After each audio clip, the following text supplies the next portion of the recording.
Jóvenes, buenas noches. Vamos avanzando a otro tema complementario en literatura. En esta ocasión debemos recordar por aquí el vanguardismo de Franz Kafka, ¿no? Y sobre todo para comprender mejor la narrativa que viene después, ¿no? Seguramente más adelante abordaremos Saramago con Ensayo sobre la ceguera, y ahí, por ejemplo, es muy importante tener lo que es en mente, pues, esta gran obra de Franz Kafka. O también Cien años de soledad también, ¿ya? Gabriel García Márquez elogia esta novela y dice que al leer a Franz Kafka se dio cuenta que él podría escribir nuevas posibilidades, ¿no? Cuando hablamos de Kafka, debemos detenernos en el vanguardismo. ¿Y por qué? Lo que es en la primera mitad del siglo XX en Europa surgió el vanguardismo, ¿no? Y en esa etapa de innovaciones está Franz Kafka. Específicamente lo vamos a encontrar en el expresionismo, ¿no?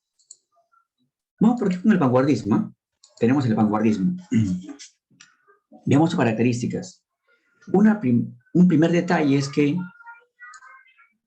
se originó en Europa. Ahí está, se originó en Europa, ¿no? Y de ahí se expandió, pues, por diversas partes del mundo, ¿no? Otra característica es que el vanguardismo se desarrolló lo que es en la primera mitad del siglo XX, ¿eh? De 1900 a 1950.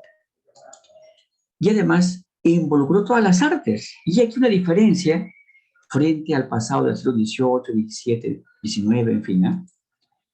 En los siglos anteriores, al siglo XX, por lo común, la renovación venía nada más en una actividad artística, ¿no? Por ejemplo, el realismo se dio sobre todo lo que es en literatura y pintura. En cambio, ya en el vanguardismo se va a buscar que los cambios se den en todas las artes, ¿eh? Literatura, música, pintura, escultura, cine, etc. Además, vamos a encontrar que el vanguardismo buscó constantemente la innovación y experimentación. ¿Y por qué subrayamos innovación? Innovación, cambios, cambios, innovación, cambios, cambios, ¿eh? Y además experimentar con el lenguaje, ¿no? Y por otra parte, el vanguardismo estuvo formado por una gran cantidad de movimientos, más o menos como 20, de poca duración. ¿Pero por qué? Es que ellos tenían el afán de cambiar, de renovar.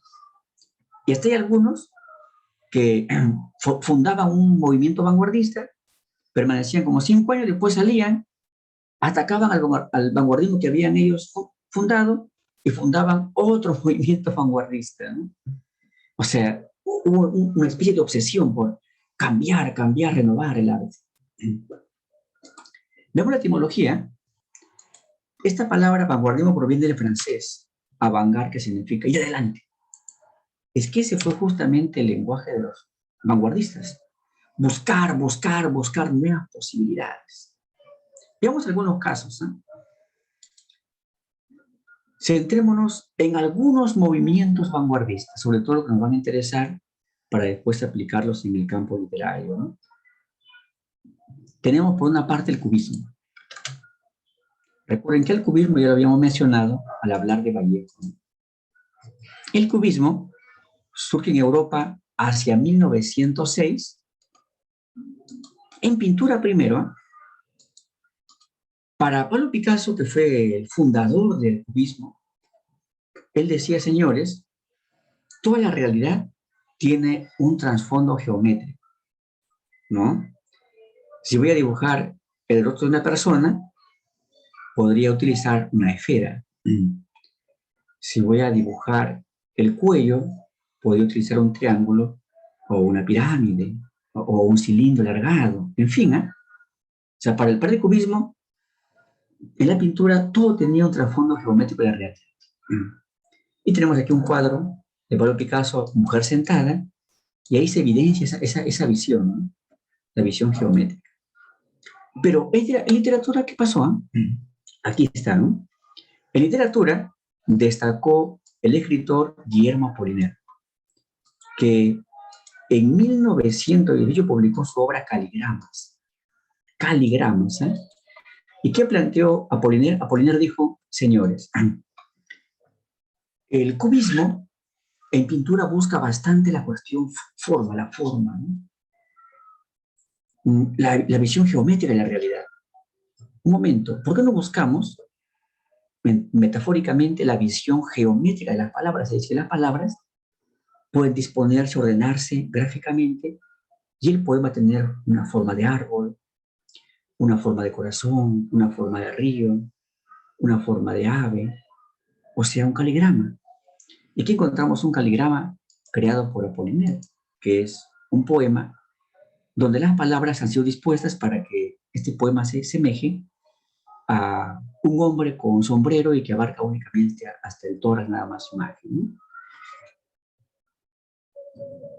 Veamos por aquí otro movimiento vanguardista, el futurismo, que inicia hacia 1909 en Italia, su impulsor Filippo Tommaso Marinetti. Él dijo, señores, la realidad hay que pintarla o escribirla, pero en movimiento, porque la realidad no es estática. Y una forma de movimiento es la modernidad, la tecnología, por tanto, hay que cantar vehículos, motocicletas, aviones, trenes. Esa es la modernidad. Y por otro lado, impulsaron la violencia, porque para ello la violencia producía cambios. Es así que, por ejemplo, Tommaso Marinetti estuvo ligado en Italia a la Primera Guerra Mundial. Estuvo de acuerdo, ¿por qué? Porque para él esa guerra iba a traer cambios científicos, tecnológicos, que después debía aprovecharlo el escritor. Porque tenemos un cuadro, Dinamismo de un automóvil, su autor es el pintor italiano Luigi Russolo. Y aquí se ha propuesto Luigi Russolo pintar un auto, pero generando pues una sensación de movimiento. Ahí está, ¿no? Esa fue su propuesta de ese pintor. Luego tenemos el expresionismo, que surge hacia 1910 en Alemania. Su fundador, el alemán Johann Trager. Pero recuerden que aquí también está, en el expresionismo también está Franz Kafka. Es un digno representante del expresionismo literario. ¿Y cuál fue el objetivo del expresionismo? Para ellos, la literatura y la pintura y el cine, en fin, debe deformar la realidad para hacerla grotesca, pesimista, una visión pesimista de la realidad. En el Perú, por ejemplo, encontramos a un gran pintor expresionista, Víctor Mareda. Y aquí tenemos su cuadro, Una calle de Lima. Este cuadro está utilizando colores para la casa. Sin embargo, a pesar de los colores, genera una sensación de tristeza, soledad, pesimismo. ¿Por qué? Ha empleado el sombreado oscuro, el sombreado. Pues el sombreado es una forma de ¿qué? De deformar la realidad y hacerla pesimista. Y además, mírame, ha colocado aquí dos árboles que están sin hojas, como para darle más enfoque de pesimismo. No olviden que aquí está Franz Kafka en el expresionismo. Luego por acá tenemos el dadaísmo, que se funda en Europa hacia 1916. ¿Y cuál fue el objetivo del dadaísmo? Generar, producir un arte racional, cortar la relación lenguaje y pensamiento. Y, por ejemplo, ¿qué propuesta dieron en el campo de la literatura? Tristán Tzara dio una técnica para escribir poemas. Él decía, para escribir poemas no requerimos de verdad que concentrarnos, pensar, leer previamente muchos poemas para de esa manera estar alimentados estéticamente. No, ¿para qué? Eso ya son técnicas desde las épocas primitivas. Más bien ahora, la nueva técnica, ¿cuál es? Que tú, creador, tú, poeta, tengas en tu bolsillo un dinero, unas monedas, vayas al kiosco más cercano a tu casa y compres un periódico. Lo leas detalladamente y luego escoge el artículo o noticia que más te ha gustado. Recortas el texto que más te ha gustado, lo demás ya lo guardas, lo botas. Luego, esa noticia o artículo que has recortado, lo vas recortando palabra por palabra. Después, a tu lado una bolsita o una cajita, echa las palabras y las zarandeas, las chocolateas. Luego pones tu hojita en la mesa, después traes tu gomita, ahora sí comienza el trabajo creativo. Novedoso, nuevo, nunca antes hecho. El primer verso, ¿cuántas palabras tiene? Que tenga 6 palabras. Saca 6 palabras al azar, lo pegas en orden. Mi primer verso.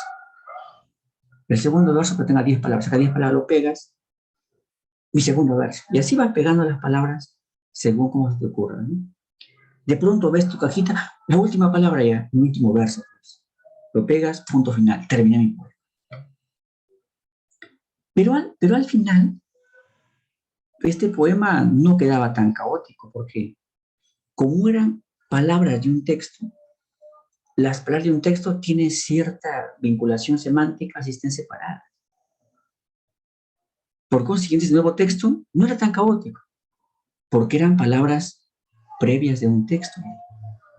En cambio, si de pronto hubieras recortado una palabra del texto, otra palabra de tal lugar y luego chocolateado, ahí sí hubiera salido pues, un poema tremendamente ilógico, ¿no? Incoherente. Pero fue una intención artística. Por acá tenemos el surrealismo. Tenemos el surrealismo, que comienza en Europa hacia 1924. 1924. Y su iniciador fue André Breton. Y el surrealismo rescató bastante influencia del psicoanálisis. Del psicoanálisis. Por ejemplo, utilizó lo que ellos llamaron la escritura automática, que no era más que una técnica psicoanalítica llevada al campo literario. Lo explicamos. Tú acudías a un psicoanalista, el que te decía, pasa, siéntate cómodamente, sabe que joven o señorita o señor o señora, voy a plantearle preguntas y usted me responde. Y luego ya usted va a comentarme lo que usted quiera, hasta puede haber incoherencias si gusta. Yo lo voy a escuchar atentamente. ¿No? Entonces, eso se llama la asociación libre. Habla, yo voy a poner unos conceptos importantes, después aprecio conceptos, interpreto lo que puede pasar en su subconsciente. La asociación libre, llevada a la creación poética, es toda automática. Según André Breton, ¿cómo hacer para escribir un poema? Él decía ¿para qué leer a tantos poetas para tener experiencia creativa? No. Pon una hojita sobre la mesa, lápiz a la mano y comience a escribir lo que te venga a la mente. Así sean cosas absurdas, nada más escribe. Cuando no tenga nada que decir y a punto final, es tu poema.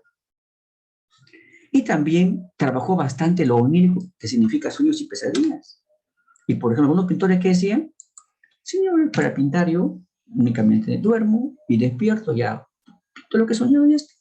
¿Para qué buscarte más en la realidad, no? Y por acá tenemos el cuadro La Tentación de San Antonio, que es del pintor más famoso del surrealismo, Salvador Dalí, que es un español. Y este cuadro muestra pues una cuestión que pareciera un sueño, ¿no? Ves ahí, por ejemplo, el caballo que está delante, sus patas traseras, pero alargadísimas, ¿no? O a un elefante llevando cargando un faro de esos para orientar barcos, que son pesadísimos, ¿no? En fin, entonces, pintar como si fueran los sueños, o recatar los sueños para la creación literaria, es una forma de surrealismo. Pero hubo más movimientos vanguardistas, eran como 20, ¿eh?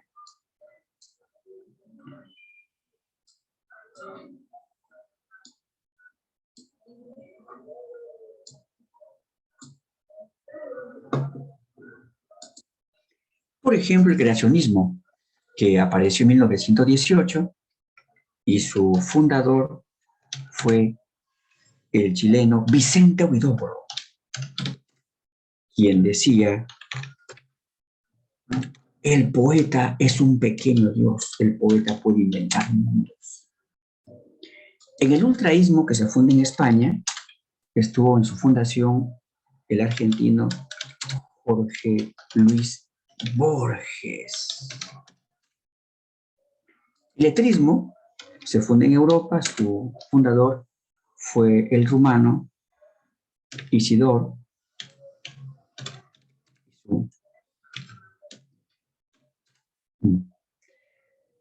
El existencialismo, por ejemplo, si es el ateo, fundado por Sartre. Sartre. Y más movimiento, ¿no? Pero hay que recordar que en 1922 hubo dos publicaciones, pero grandiosas, ¿eh? Una en América y otra en Europa. En América, en el Perú, se publicó Tris, que es el libro más renovador de la poesía en lengua española del siglo XX, ¿no?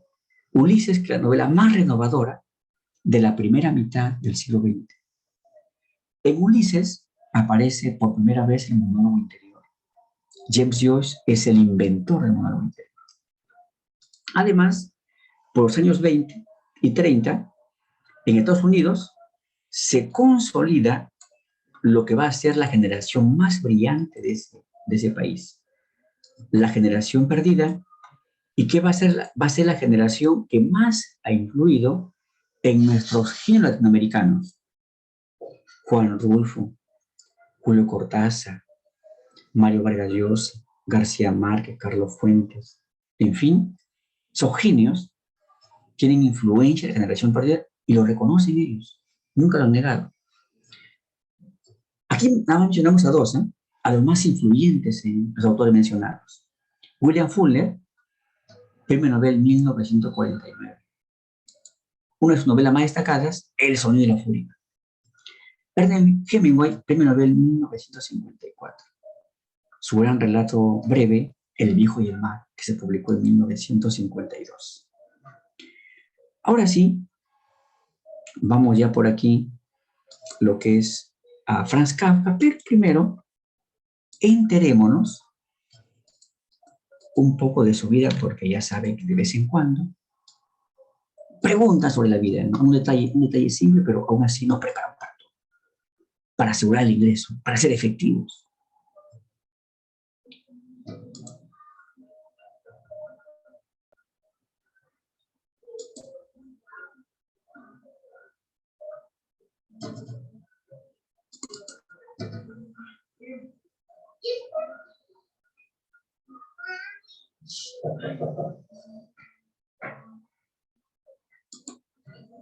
Listo, ahí va.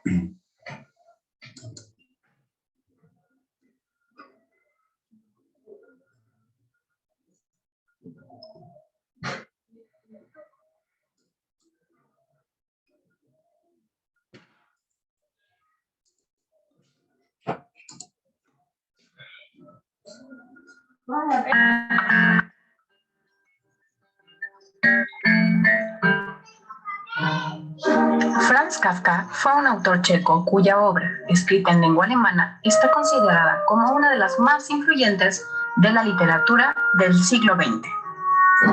Nacido en el seno de una familia de comerciantes judíos en 1888, Franz se formó en un ambiente cultural alemán. Pronto empezó a interesarse por la mística y la religión judía, que ejercieron sobre él una notable influencia y favorecieron su adhesión al sionismo. Franz tuvo 3 hermanas menores. Otros 2 hermanos mayores habían muerto en sus primeros años de vida. El joven Kafka se destaca como un buen estudiante de rasgos enfermizos, que domina tanto la lengua checa como la alemana. En 1901, una vez terminados sus estudios de enseñanza media en colegios alemanes y ante la existencia de su padre, Franz comienza los estudios de Derecho y Germanística en la Universidad Alemana de Praga. Es precisamente en la universidad donde entabla amistad con el que sería el verdadero artífice de la divulgación de su vida y obra, Max Brod. En 1906 termina sus estudios de leyes, consiguiendo un año después un trabajo en una empresa dedicada a los seguros. Kafka no está contento con este empleo y consigue, poco después, el trabajo que mantendrá hasta su muerte en un organismo público, el Instituto de Seguros de Accidentes. Este nuevo empleo, a pesar de no cubrir sus expectativas, le permite disponer de más tiempo libre y dedicarlo a inquietudes artísticas y personales. Profundizará en el estudio de sus raíces judías, de sus ideales socialistas y anarquistas, de la pintura y sobre todo de la escritura, su gran pasión. Todo este tipo de actividades extraprofesionales no son bien vistas por su padre, una persona carente de cualquier sensibilidad artística. Su proyecto de emigrar a Palestina se vio frustrado en 1917 al padecer los primeros síntomas de tuberculosis, que sería la causante de su muerte. A pesar de su enfermedad, de la hostilidad manifiesta de su familia hacia su vocación literaria, de sus 5 tentativas matrimoniales frustradas y de su empleo de burócrata, Franz Kafka se dedicó intensamente a la literatura. En la línea de la Escuela de Praga, de la que es miembro destacado, la escritura de Kafka se caracteriza por una marcada vocación metafísica y una síntesis de absurdo, ironía y lucidez. Ese mundo de sueños que describe paradójicamente con un realismo minucioso ya se halla presente en su primera novela corta, Descripción de una lucha, que apareció parcialmente en la revista Hyperion, que dirigía Franz Blei. En 1913 consigue publicar su primer libro, Meditaciones, que reunía extractos de su diario personal, pequeños fragmentos en prosa de una inquietud espiritual penetrante y un estilo profundamente innovador, a la vez lírico, dramático y melodioso. Sin embargo, el libro pasó desapercibido. Los siguientes tampoco obtendrían ningún éxito, fuera de un círculo íntimo de amigos y admiradores incondicionales. El estallido de la Primera Guerra Mundial y el fracaso de un noviazgo en el que había depositado todas sus esperanzas señalaron el inicio de una etapa creativa prolífica. Entre 1913 y 1919, Franz Kafka escribió El proceso, La metamorfosis y La condena, y publicó El chofer, que incorporaría más adelante a su novela América. En 1920 abandonó su empleo, ingresó en un sanatorio y poco tiempo después se estableció en una casa de campo en la que escribió El castillo. Al año siguiente, Kafka conoció a una escritora checa con la que mantuvo un breve romance y una abundante correspondencia, no publicada hasta 1952. En su último año de vida, la tuberculosis limita gravemente su trayectoria y decide establecerse en Berlín en busca de la cura definitiva. A su lado se encuentra Dora Diman, una judía y socialista que le acompañará hasta el final de sus días y que logra devolverle algo de esperanza. La esperada curación no llega y Franz Kafka fallece el 3 de junio de 1924 en el sanatorio de Kirling, Austria, al lado de Dora y del médico. Muere a la edad de 40 años. Sus hermanas morirían pocos años después en pleno periodo nazi, en los terribles campos de concentración alemanes. La existencia atribulada y angustiosa de Kafka se refleja en el pensamiento irónico que impregna su obra, que describe en un estilo que va desde lo fantástico de sus obras juveniles al realismo. Sus personajes, designados frecuentemente con una idea, Joseph K. o simplemente K., son zarandeados y amenazados por instancias ocultas. Su obra, que nos ha llegado en contra de su voluntad expresa, pues ordenó a su íntimo amigo y consejero literario Max Brod que, a su muerte, quemara todos sus manuscritos, constituye una de las cumbres de la literatura alemana y se encuentra entre las más influyentes e innovadoras del siglo XX. Los elementos fantásticos o absurdos, como la transformación en escarabajo del comerciante Gregor Samsa en La Metamorfosis, introducen en la realidad más cotidiana aquella distorsión que permite develar su propia y más profunda inconsistencia. Su originalidad irreductible y el inmenso valor literario de su obra le han valido a posterior una posición privilegiada, casi mítica en la literatura contemporánea. Si el video te gustó, no te olvides de compartirlo, suscribirte. Y hay datos importantes, ¿eh? Uno de ellos es que en su agonía que hace Franz Kafka, ¿sabes qué, amigo más proas? Tengo el libro por publicar, no lo publiques, ¿eh? Quémalo, destruye. Lo que publicado no sirve, ya ni lo vuelvan a editar. ¿No? Pero ¿qué hizo más proa? Las obras ya publicadas, otra vez lo editó, y las inéditas las publicó hasta con su propio dinero.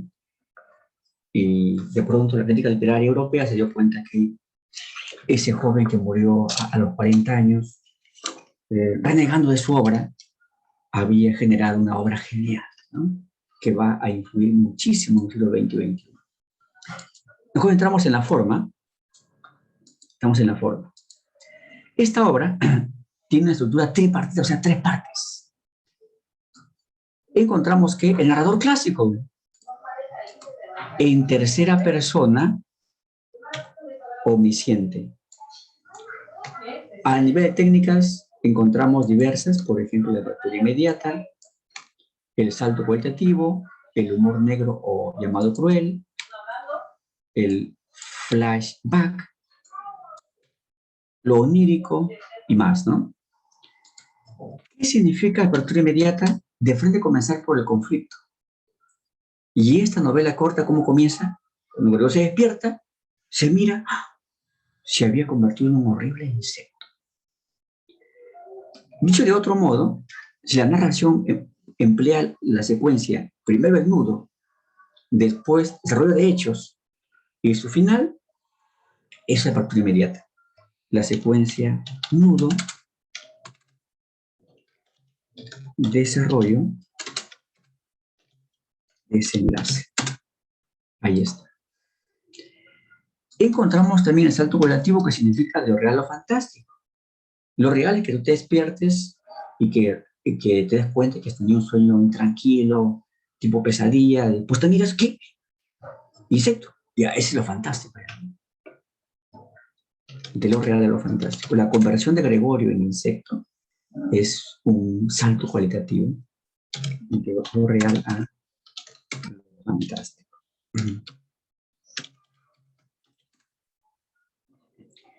Encontramos también el humor negro cruel, que significa mostrar ciertas situaciones un poco irónicas, un poco tal vez con sentido de burla, pero donde se destaca la crueldad. Y encontramos que Gregorio Samsa se despierta, se ve convertido en insecto, y Gregorio, en lugar de preocuparse pues por su salud, por qué pasó conmigo, qué fue, él más está preocupado por ir a trabajar, ¿no? Entonces ahí hay una ironía cruel, ¿no? Algo así como, de pronto, te levantas temprano mañana, 8 de la mañana, ¿listo?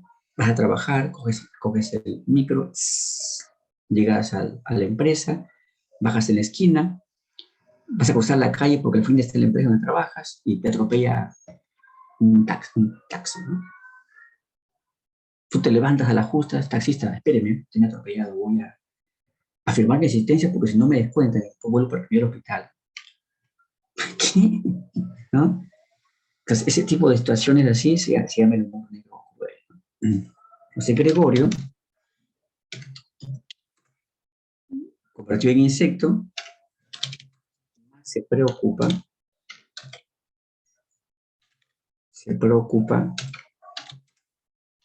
por su trabajo.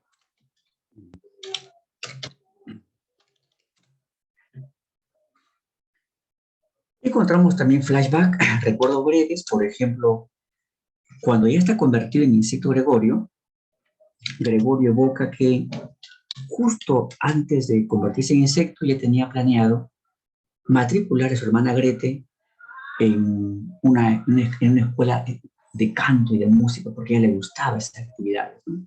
Gregorio entonces evoca que quiso matricular en música a su hermana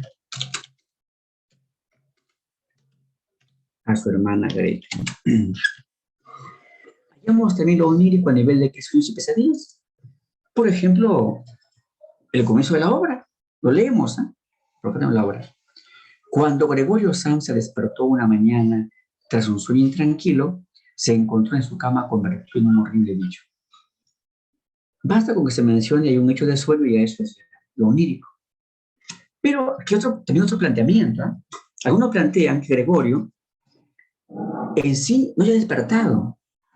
Más bien Gregorio cree haberse despertado, más bien ha entrado en un sueño más complicado llamado pesadilla.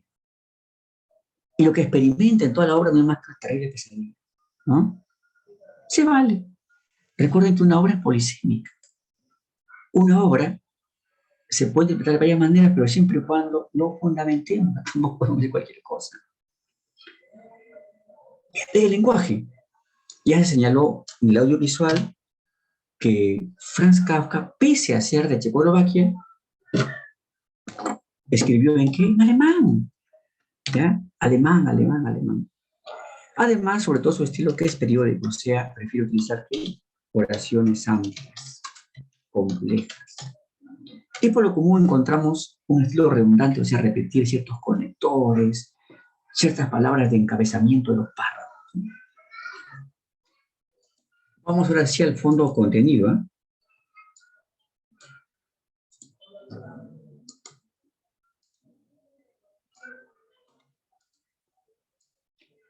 Pues en el fondo contenido,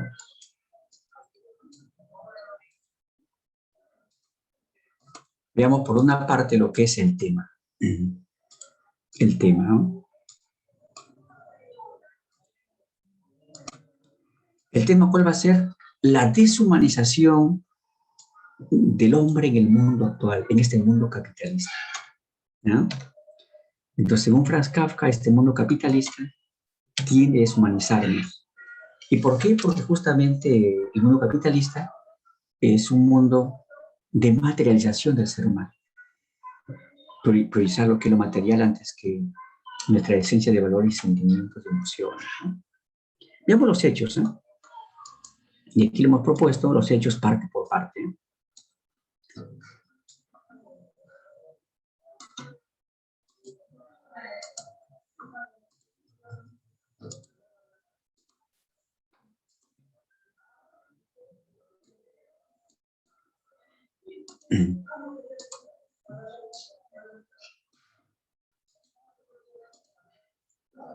Listo.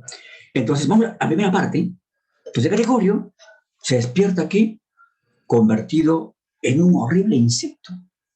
Y más se preocupa por ir a trabajar que por su condición, ¿no? Pero él dice un momento, tengo que bajar, tengo que salir, tengo que ir a trabajar.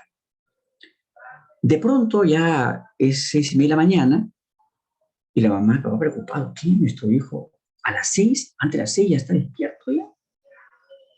Van, la mamá toca la puerta, hijo Gregorio, ¡ah! ¿Lo escucharon a nuestro hijo?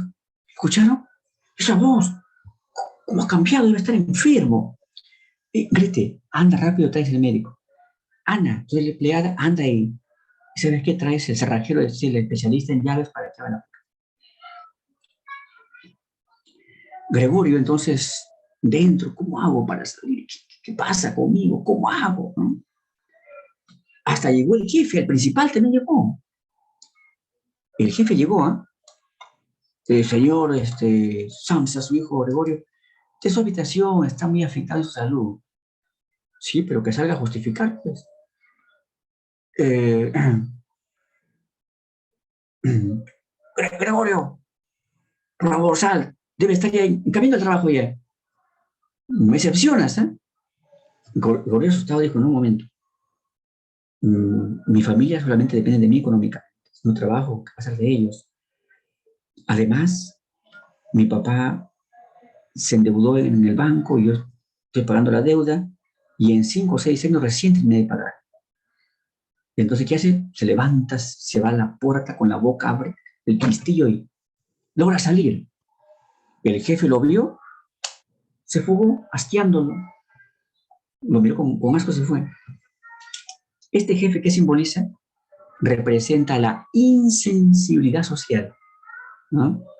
Como en este mundo ya, como que se ha perdido ya ser solidario, ya, ¿no? Bueno, la mamá se asusta, se desmaya, el papá, ¿qué hace? Gregorio, a tu habitación por ahora. Pasa. Gregorio vuelve a su habitación, pero su nuevo cuerpo, su caparazón no le permiten entrar fácilmente, se atasca en la puerta. ¿El papá qué hace? Se va y un patadón. ¡Pah! Luego cierra la puerta con fuerza. O sea, la primera parte termina con una situación de agresión de padre a hijo, una rivalidad padre a hijo. Vamos a la segunda parte. De pronto Gregorio se vuelve monótono, se dedica en su cuarto a recorrer las paredes, el techo, como un insecto, vuelta y vuelta por allá, por acá. Es más, su hermana le pone un desayuno fresco, lo huele, no le gusta. O sea, se va animalizando más. Hace 3 días que le dijo a su hermana Grete, Grete, ese queso que está en la mesa, ya bótalo ya. Ya hasta acá huele mal, que sea comer, bótalo. Pero su hermana Grete le puso ese queso y otras cosas putrefactas y Gregorio lo comió. Bueno, Gregorio entonces, cierto día, sale de su habitación y apenas avanza por una de los callejones y por ahí pasa la mamá. ¡Ah! Se desmaya la mamá, ¿no? ¿El papá qué hace? Gregorio, ¿por qué sale de tu habitación? Gregorio se va pues como puede, se esfuerza, su nuevo cuerpo no le permitía. El papá qué hace, lo comienza a lanzar manzanazos, ¿eh? Una de las manzanas fue lanzada con tanta fuerza que se le mete por las costillas, ¿eh? Gregorio con el dolor apura, entra y ¿qué hace el papá? Cerró la puerta con violencia. Y no salgas, te he dicho, ¿eh? O sea, otra vez que la rivalidad padre-hijo, la violencia padre-hijo. Y así vamos ya a la tercera parte. Al mes, la herida ya estaba pues encima ya sana. Seguramente había un dolor interno un poquito, porque eso es típico de toda curación de una herida fuerte. Y por ese tiempo, la familia Samsa, bueno, ellos estaban ya por ahí con actividades económicas como para sobrevivir y contratan una asistente, es decir, la encargada de, en la mañana sobre todo, limpiar el cuarto de Gregorio, ¿no? Y por ese tiempo, llegan a la casa de los Samsa 3 huéspedes. Señor, tendrá una habitación, queremos una habitación para los 3.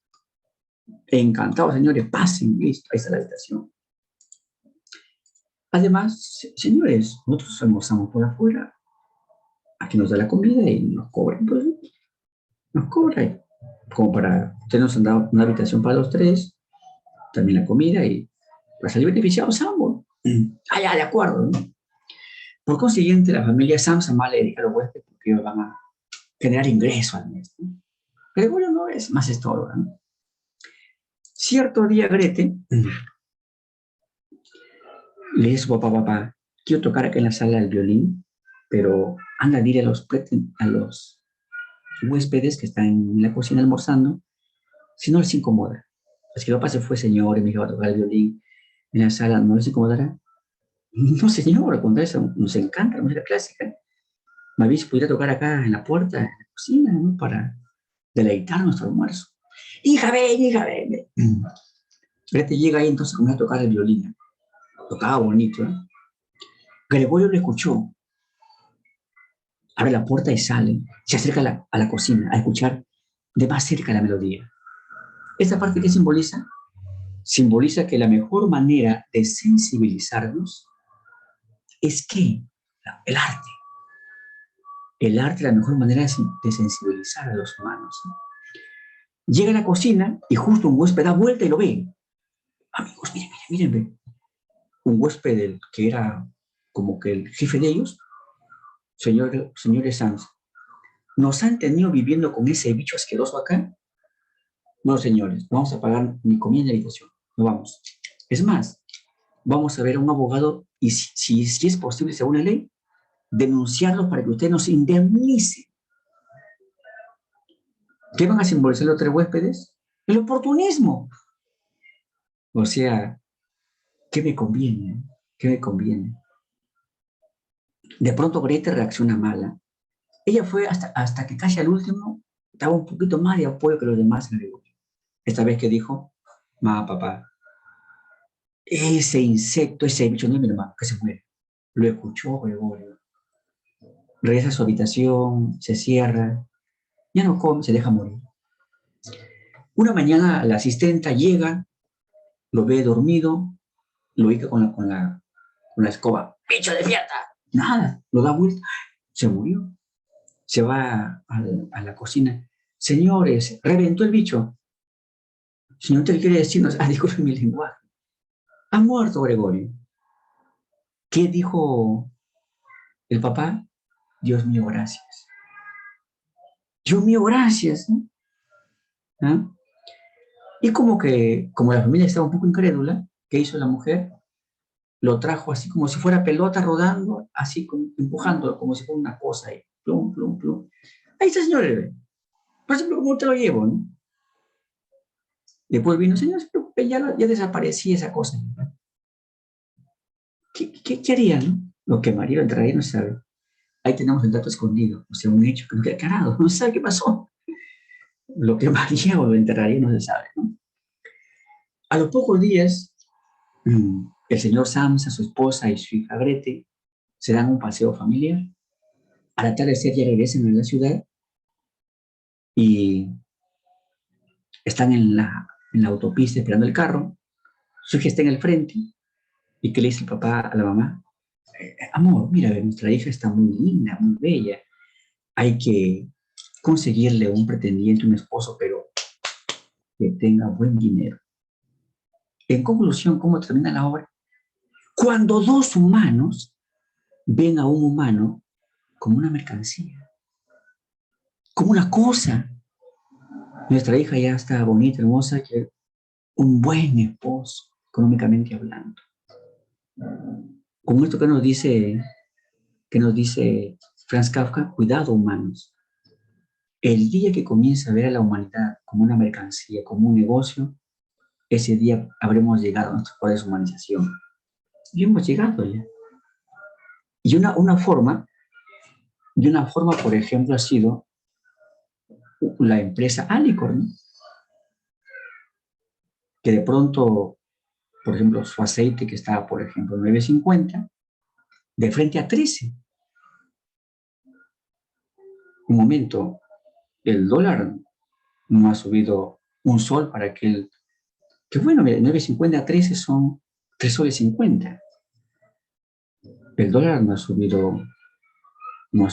Si antes en 9.50 empleaba $3, un momento, no subió pues un sol 15 cada dólar, nada más ha subido 60 céntimos, con su riesgo de repente 2 soles, o sea, debería poner su aceite que estaba en 9.50 a 11.50, de frente 13 soles. O sea que aprovecho la crisis de post-pandemia, le pongo sobreprecio a mi producto y voy a ganar. Y si algunos no comen, no importa, el asunto es que voy a ganar. O peor, el año pasado las farmacias, ¿no? Sobre todo aquellas farmacias que son grandes consorcios. Incafarma, por ejemplo, y otras, ¿no? Esas farmacias el año pasado han ganado millones más que el 2019. O sea que el dueño que ha hecho, mírame mi informe de ganancias, he ganado 10 millones más que el 2019. Ha sido rentable la empresa. Pero en ningún momento se comenzó a preguntar, un momento, subí las medicinas porque la orden ha sido del jefe, del dueño, y esto ha provocado seguramente que muchos pobladores no pudieron acceder a las medicinas y murieron. ¿Qué he hecho? No, no me interesa. Simplemente que se alegró porque en su empresa figuraba mejores ganancias. Llegar a ese extremo ya que es a la peor deshumanización. Cuando lo común es que veo que mi pueblo está con pandemia, por lo menos ya no subo el precio. Y si soy bondadoso, ya lo bajo. Puede depender un poquito, porque a veces en la pandemia hay riesgos también de una trabajadora que pueden enfermarse, y a veces la empresa debe costear de repente algo para los trabajadores, en fin, pero o sea, ahí vimos la peor deshumanización. Veamos la práctica. Escritor chileno representante del vanguardismo. Chileno. Una de sus grandes obras, Altazor. Ese es el fundador del creacionismo, o sea, Vicente Huidobro. Uno, la. Dos, escritor francés. Inventó la técnica de la cámara lenta en su novela En busca del tiempo perdido. El francés Marcel Proust asume que la existencia humana, bueno, aquí ya está dicho ya, ¿no? Y aún más, propone aquí la obra El ser y la nada. Esta obra es un ensayo de Sartre. Y por consiguiente ya sobreentienden a qué nos lleva, ¿no? Nos lleva al existencialismo. 3 la ve entonces. 4. No corresponde a James Joyce. Innovador sí. El monólogo interior, claro, él lo inventó. Flujo de conciencia es igual que el monólogo interior. Basa sus historias en recuerdo de juventud, sí. Por ejemplo, tiene un libro de cuentos llamado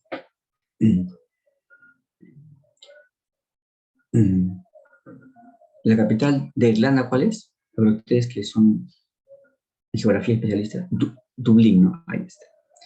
Entonces, él tiene un libro de cuentos llamado Dublineses, donde justamente hay hechos de su juventud, ¿no? Lo incorrecto es la E.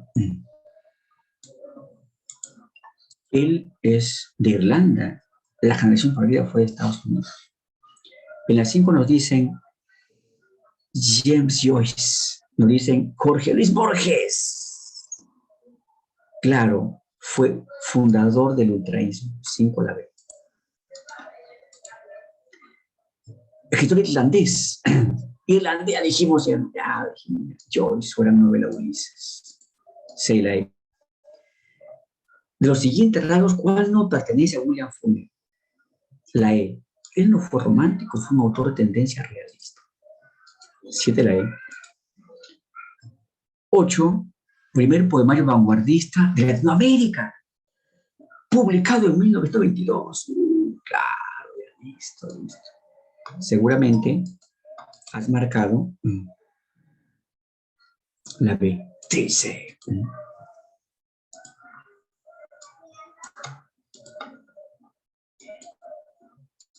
Movimiento vanguardista que no se relaciona con su representante. La D. Albert Camus fue existencialista, no fue expresionista. 9 la D.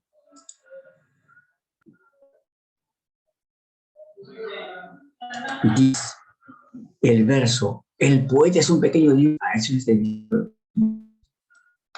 10 la B. Kafka, corresponden a la metamorfosis. San Despierta convirtió en horrible insectos.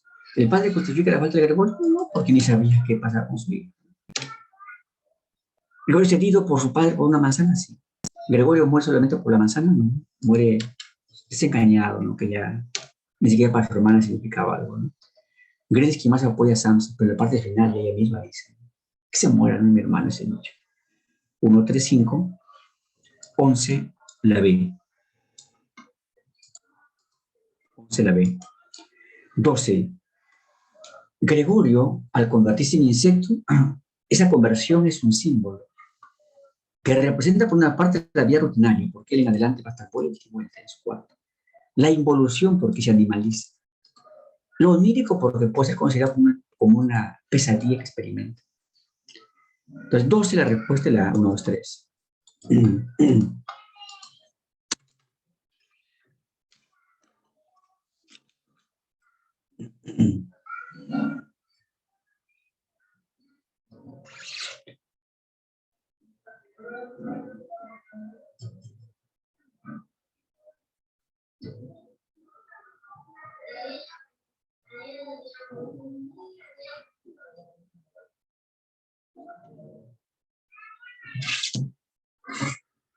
¿Cómo se puede interpretar la metamorfosis?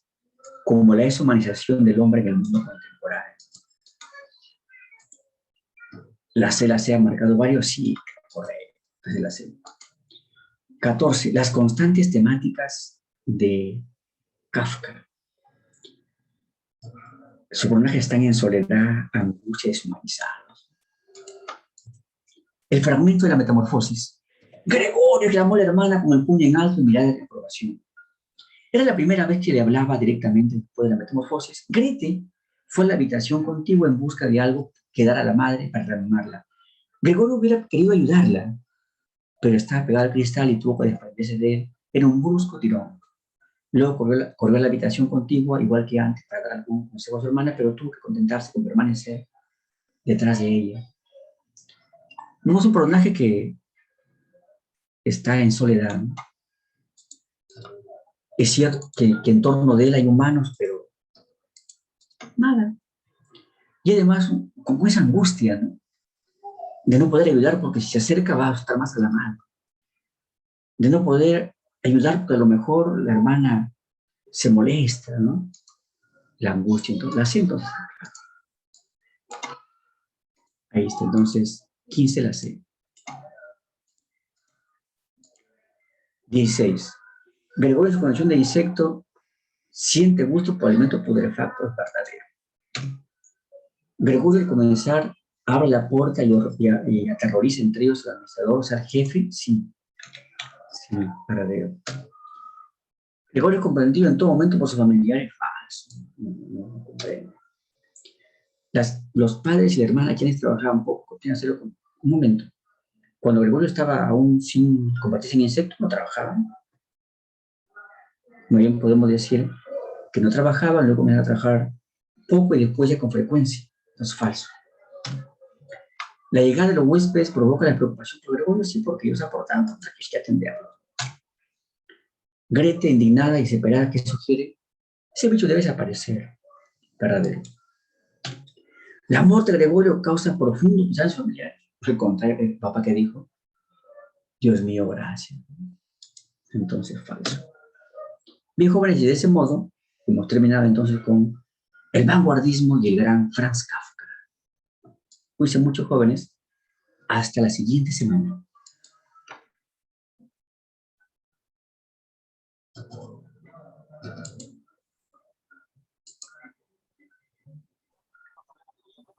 Hasta luego, profesor. Buenas noches. Buenas noches, chicos. Están estudiando con mucho empeño, que ya llega el examen.